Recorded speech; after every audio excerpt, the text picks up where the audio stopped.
savez, il est des fois très difficile en termes de montage de faire très court lorsque les sujets sont très intéressants.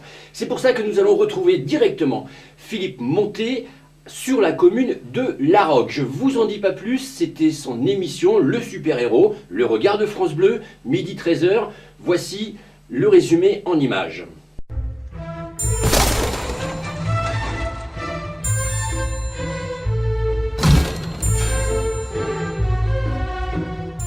Bonjour et bienvenue à tous. Effectivement, Laroque, juste au pied de cette belle ville de Ganges, possède son propre centre hospitalier et cela fait 10 ans maintenant qu'il existe. Il est géré par une association qui s'appelle donc Goupil Connexion, qui elle existe depuis plus de 20 ans. Ici, on y accueille des animaux de la faune sauvage. Et des animaux, il y en a beaucoup, certes, dans la nature, et du coup, il y en a beaucoup aussi qui, malheureusement, un jour ou l'autre, sont victimes d'un accident, d'une maladie, ou parfois aussi des hommes et des femmes, car nous ne faisons pas toujours attention. Figurez-vous que l'année dernière, cet hôpital de la faune sauvage a accueilli près de 2500 animaux. C'est énorme. 500 mammifères, 2000 oiseaux.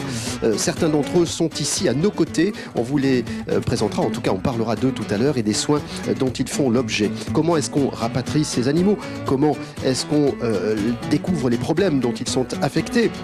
Comment doit-on s'y prendre? Quels sont les soins appropriés? Comment un jour pourra-t-on ou pas les remettre dans leur milieu naturel? Voilà, beaucoup de questions. Nous allons être très curieux, mais figurez-vous que nous sommes nombreux pour répondre à toutes ces questions, et en particulier avec médecin vétérinaire Marie-Pierre Puech, qui est à nos côtés, qui est la présidente de l'association, et qui est, comme on dit, le fer de lance de ce mouvement envers notre nature, la nature qui nous entoure. Et ça, c'est d'équilibre dont il est question. Marie-Pierre Puech, bonjour et merci de nous accueillir dans ce lieu atypique consacré à la faune sauvage dont vous prenez soin depuis de nombreuses années. D'abord, c'est votre métier, vous êtes vétérinaire, vous les voyez notamment passer dans votre clinique, dans votre établissement. Et qu'est-ce qui vous a, Marie-Pierre, un jour donné l'envie finalement de créer cet établissement qui nous accueille aujourd'hui ? Oui, merci d'être venu aussi nous visiter, voir un peu l'énergie qu'on partage sur le territoire des Garrigues, Cévennes, là où on habite, à Ganges. Alors, au départ, vétérinaire, ce qui est intéressant, c'est que, bon, c'est une passion, et c'est une passion pour la vie et pour tous les animaux, c'est être un peu porte-parole des animaux.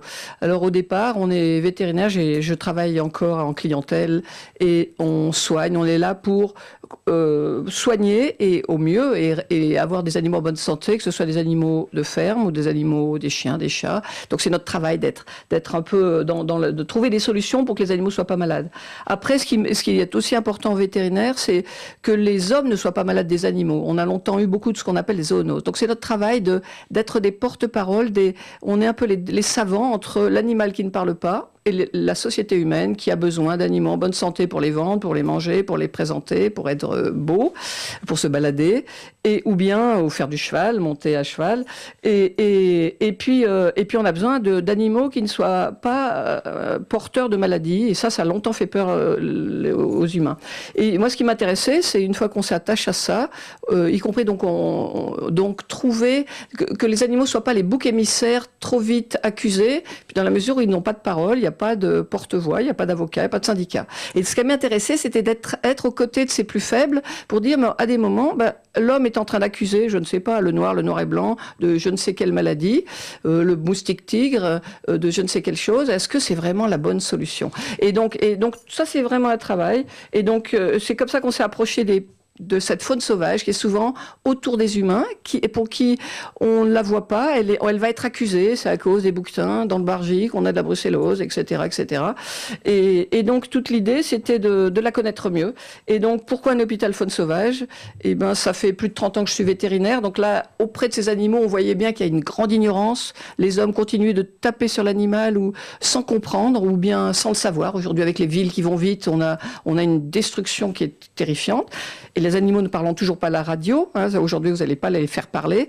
Vous allez donc essayé tout à l'heure avec le faucon qui est à côté de nous. Vous allez donc des porte-parole, on est un peu porte-parole. Et donc après on s'est dit, l'hôpital faune sauvage, ces animaux sauvages, pourquoi s'en occuper? pourquoi pas nous? Et on s'est regardé, on s'est dit, c'est qui si c'est pas nous, c'est nous, et c'est quand? Et donc on a démarré ce chemin depuis 10 ans. On a beaucoup de choses à vous raconter et vous pourrez aussi retrouver les images de cette émission avec Willy Saltel qui nous suit aujourd'hui. Nous sommes en direct de Laroque, près de Ganges, et nous revenons dans quelques instants sur France Bleu Héros. On n'a qu'une envie, c'est qu'elles repartent dans les meilleures conditions. Alors, je vais juste faire une radio. Hop. Dis-moi, regarde-moi bien, ferme-moi ça. Et ferme la tête. Tiens, tu me tiens ça et ça. Alors là, change de main, là et là. Pourquoi ça, c'est pas encore... alors, elle a 2 fractures, elle a une fracture aussi. Montre-moi un peu. La 2, c'est là, elle avait une fracture à la main.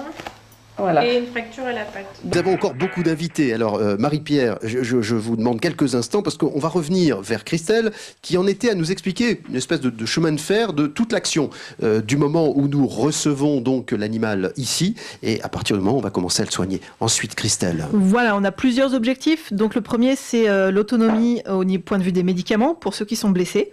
Après, l'autonomie alimentaire, donc ça peut être les jeunes comme les adultes, puisque certains adultes, du fait d'arriver ici, stressent en captivité et du coup ne veulent plus manger. Et après, une fois que ces 2 premiers sont faits, on les passe en volière. Pour tout ce qui est rééducation, limiter notre proximité pour qu'ils comprennent pas que faut qu'ils se méfient de l'humain. Il faut qu'ils restent sauvages. Il faut qu'ils restent sauvages. Et aussi, on les met du coup en groupe de la même espèce. Comme ça, ils se resociabilisent avant le départ. Figurez-vous que Géraldine vient d'entrer. C'est un peu comme une fourmilière ici, Marie-Pierre. Il y a des gens qui rentrent, qui sortent, il y a des animaux sur le côté, il y a un monsieur qui filme avec sa caméra. Il y a toute l'équipe de France Bleu Héros. Bonjour Géraldine. Bonjour. Voilà Géraldine, racontez-nous cette expérience avec les enfants. Eh bien écoutez, nous, donc, dans le cadre éducatif, on doit donc avoir une éducation citoyenne et je considère en fait que la nature fait partie, comme disait tout à l'heure Marie-Pierre, de notre quotidien. Les enfants ont été... très content parce qu'on a eu la possibilité donc du coup de relâcher des hérissons, des vrais hérissons, donc 4 pour la première fois parce donc on a eu 2 interventions sur l'école. On est parti sur une après-midi complète avec comment faire pour que des hérissons puissent survivre. Surtout en les relâchant le jour, en rappelant que ça vit la nuit quand même. Voilà, c'est ça. Ouais. Moi, ce que je garde de cette première déjà rencontre, c'est le regard des enfants. C'est cette aventure humaine qu'on veut partager et rendre l'humain conscient que ces animaux sont libres comme nous et vous, qu'on aime notre liberté et on les relâche. On n'est pas dans un zoo, on n'est pas dans un parc.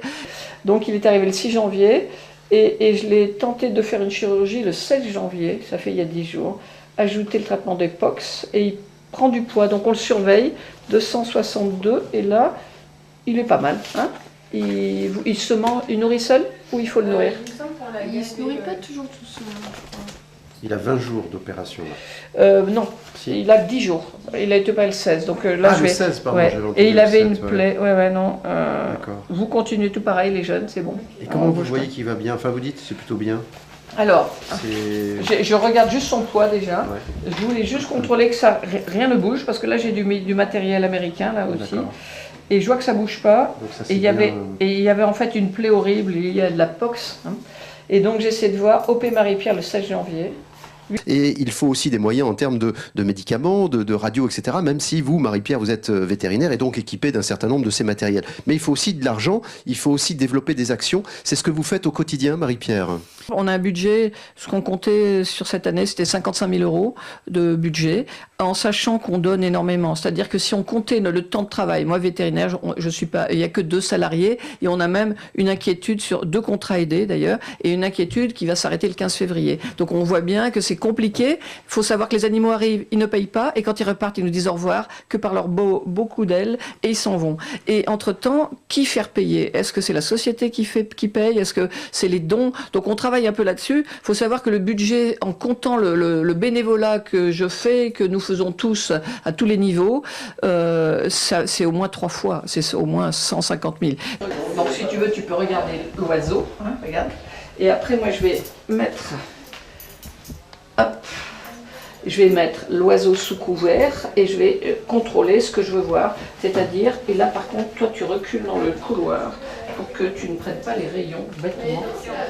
Voilà. Et voilà la radio de contrôle. Hein. Donc là, comme j'ai 2 radios, puisque je vais contrôler, en fait, ce qui est intéressant, juste les jeunes là, tu m'ouvres bien le pinceau. Alors, je prends... vous attache derrière ou... Non, ça c'est bon. va. Je prends les rayons, mais je sais pourquoi je le fais. Donc là, c'est bon. Celle qui avait aussi une plaie, j'avais fait des points, voilà. Toute l'idée, c'est que pour revoler, comme disent mes copains allemands, un rapace, c'est des yeux et des ailes. On va se rapprocher de Marie-Annick Poveda, Madame le maire de Notre-Dame de Londres, un joli village de près de 500 âmes situé à quelques kilomètres d'ici.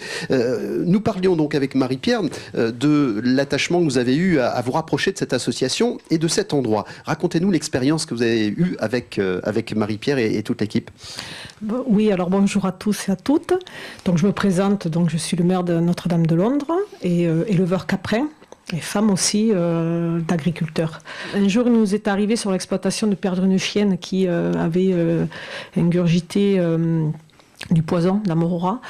Et donc nous l'avons amenée à la clinique de Marie-Pierre qui nous a un petit peu proposé d'éviter d'utiliser ces produits-là. Ouais. Voilà. Existe-t-il des solutions plus naturelles? Voilà, des solutions plus naturelles. Donc Marie-Pierre, qui avait déjà monté son association, Goupil Connexion, nous a proposé de faire des relâchés sur notre exploitation, d'installer des nids. Ouais. Des relâchés de rapaces?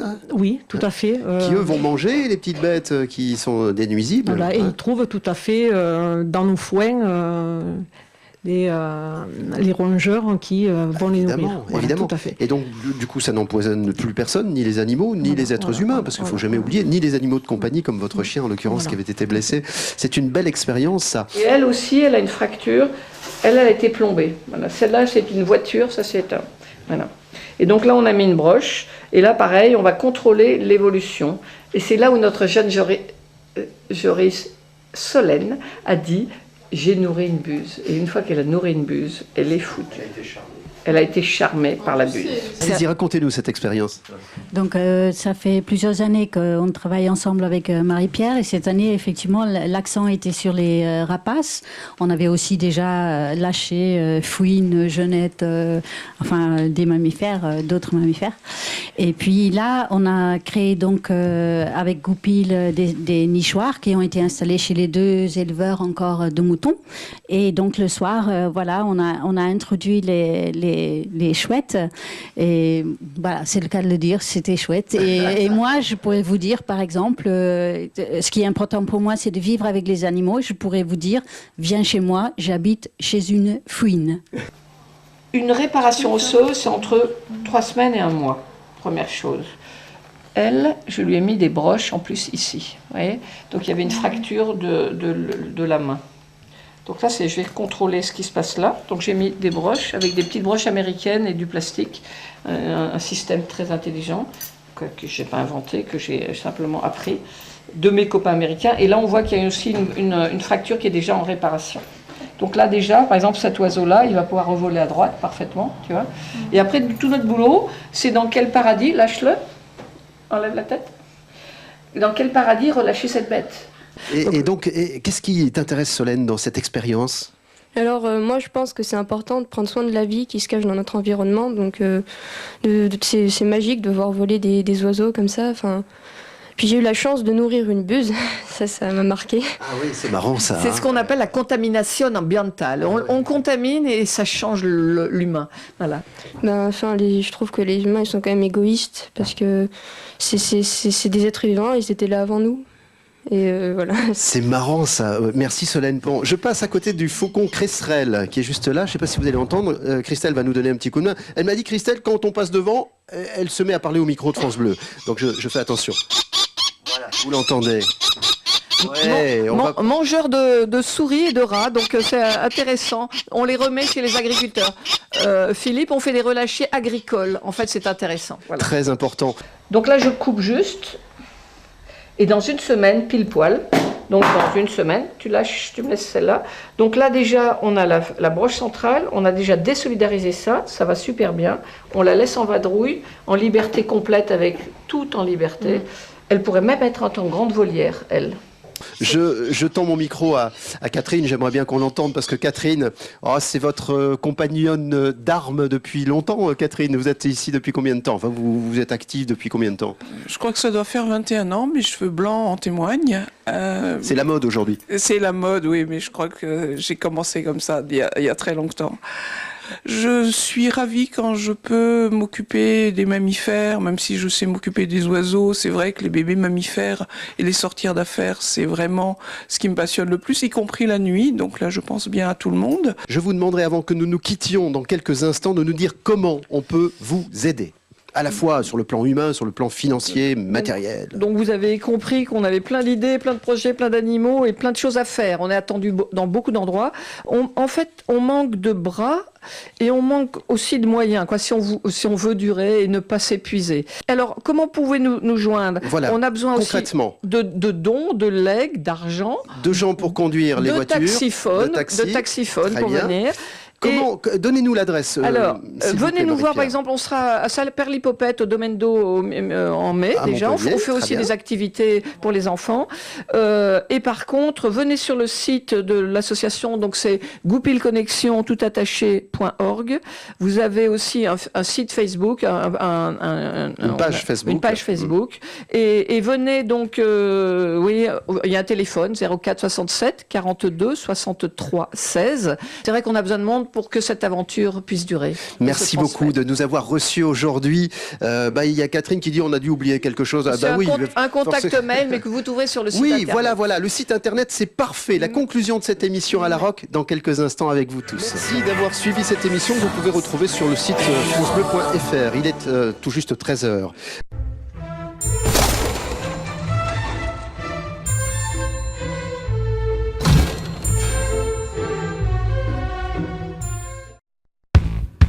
Je suis l'optimisme. Grâce à moi, les hommes et les femmes vivent mieux et en meilleure santé. J'ai appris aux hommes à chanter et danser sous la pluie, mais aussi à en profiter pour se laver avec. Car je leur ai appris que l'optimisme sert à optimiser, à obtenir plus et mieux pour moins. Je suis l'optimisme. Je ne refuse pas de voir l'adversité, mais je refuse d'y voir une fatalité. Et bien voilà, Happy TV, c'est fini pour cette semaine. Je vous donne rendez-vous dorénavant vendredi prochain pour de toutes nouvelles aventures avec un tout nouveau format et vous allez voir de belles surprises. Vous pouvez dorénavant nous suivre bien sûr et vous le savez sur les réseaux sociaux, notre page Facebook Happy TV Willy et bien sûr vous abonner à notre chaîne YouTube de façon à retrouver tous nos reportages. Je vous souhaite de passer une agréable semaine et je vous dis à la semaine prochaine et n'oubliez pas, restez curieux. Ciao.